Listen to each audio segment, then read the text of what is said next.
I hope you're having a good day today. We're going to be looking at the account of the Centurion who comes to Jesus. Our hymn is called "The Morning Cometh."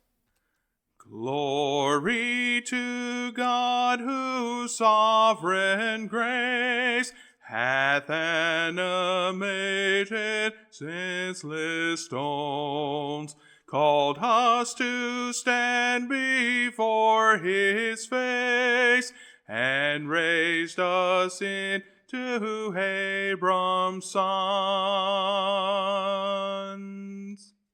Thank you, Lee. Verse 2. The people that in darkness laid, in sin and error's deadly shade, have seen a glorious gospel day, in Jesus' lovely face displayed. Thy single arm, Almighty Lord, to us the great salvation brought. Thy word, thy all-creating word, that spake at first to the world from naught. From this the saints lift up their voice, and ceaseless praise to thee is given. For this the hosts above rejoice, we raise the happiness of heaven. The morning cometh. We're looking in Matthew chapter 8. Matthew chapter 8, and pardon me, let me move the screen up a little bit. Verse 5. Now when Jesus had entered Capernaum, a centurion came to him, pleading with him, saying, Lord, my servant is lying at home paralyzed, dreadfully tormented. And Jesus said to him, I will come and heal him. The centurion answered and said, Lord, I am not worthy that you should come under my roof, but only speak a word, and my servant will be healed. For I also am a man under authority, having soldiers under me, and I say to this one, Go, and he goes, and to another, Come, and he comes, and to my servant, Do this, and he does it. When Jesus heard it, he marveled, and said to those who followed, Assuredly I say to you, I have not found such great faith, not even in Israel. And I say to you that many will come from the east and the west, and sit down with Abraham, Isaac, and Jacob in the kingdom of heaven. But the sons of the kingdom will be cast into outer darkness. There will be weeping and gnashing of teeth. Then Jesus said to the centurion, Go your way, and as you have believed, so let it be done for you. And his servant was healed that same hour. One of the things we can see from the account is we can have the discussion about different degrees of faith. Jesus says, I have not seen such great faith even in Israel. And it's possible to have a little faith. It's possible to have, a dead faith. Faith without works is dead. Even the demons believe and tremble. And so there are varying degrees of faith. And so, when the Lord, for example, more than once spoke to the disciples, and, O ye of little faith.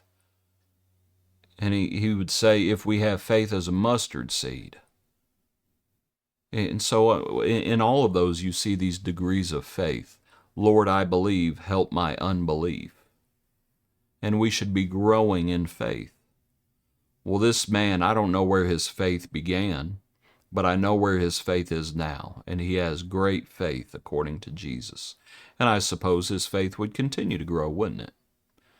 And that's how our faith needs to be. It needs to continue to grow. So that's one thing I thought we might consider. But also, one of the things we can show from the account is, he comes to Jesus for a healing. Okay, he would like for his servant to be healed. But then you have this discussion about authority. And what that shows is that healing is based on authority. Now that may not seem like a big deal to you. But pretty often people say, oh, we don't need to hear lessons about authority. We need to hear lessons about grace and healing. No, the Lord's grace and healing is based on authority. It all goes hand in hand. This man's servant's healing was based on authority.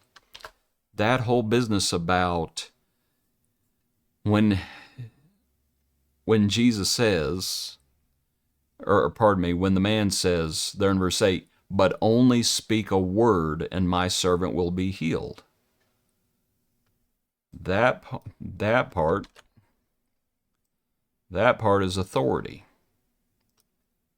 And there's the healing. They are not separated. It all goes hand in hand.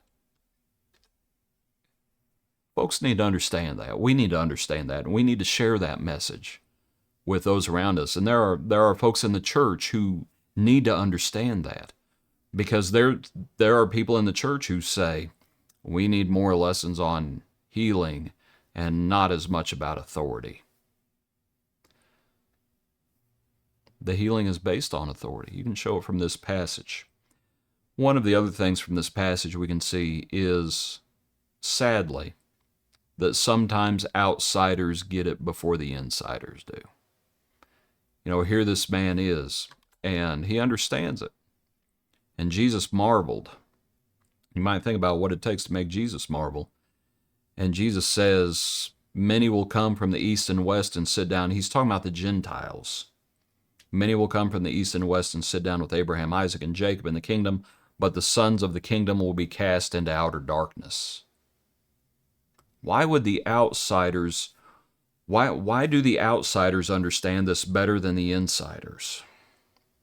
Why is the nation going to, or why is the kingdom going to be taken away from them and given to a nation bearing fruits worthy of it? Why is that? Why do the outsiders get it better than the insiders? Well, you think about how the insiders thought, right? How did the Jews think? And we know from what the Lord said how they thought. Not everybody who says to me, Lord, Lord, shall enter the kingdom. Right? Think about faith-only salvation. That whole idea, and by the way, that didn't begin with Protestantism. From the beginning of time, people kind of thought that. And the Jews, in a way, thought that. And it's, well, if we just say, Lord, Lord, do we enter the kingdom? No. You have to be a hearer and a doer. But also, one of the things, you remember, the apostles were slanderously reported as saying, that they could continue to sin and grace would abound. And that's how the Jews thought. It's like, well, we're God's people, so it really doesn't matter what we do. We're God's people. We're the chosen ones. Right? They're entitled. What is entitlement? It's we can continue to sin and grace will abound. We can continue to sin and we won't lose what we have. That's how the insiders were thinking. The insiders thought that. The insiders elevated themselves. The insiders thought they were worthy.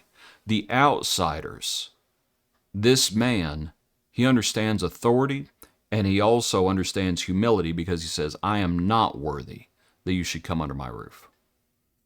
The insiders thought they were eminently worthy. The outsiders, they didn't think they were worthy. And that may be why even today, sometimes outsiders get it a little more than insiders.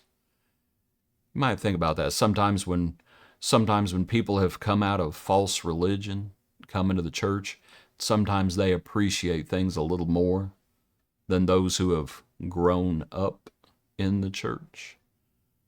Sometimes outsiders get it a little bit more. I'm not saying that it has to be that way. But here's a centurion, a Roman soldier, and it makes the Lord marvel. Just say the word. I don't need to see a sign. I don't need you to come under my roof. Just say the word. And the Lord marveled. Appreciate you. Hope you have a good day. Join us tomorrow for another portion of our daily praise.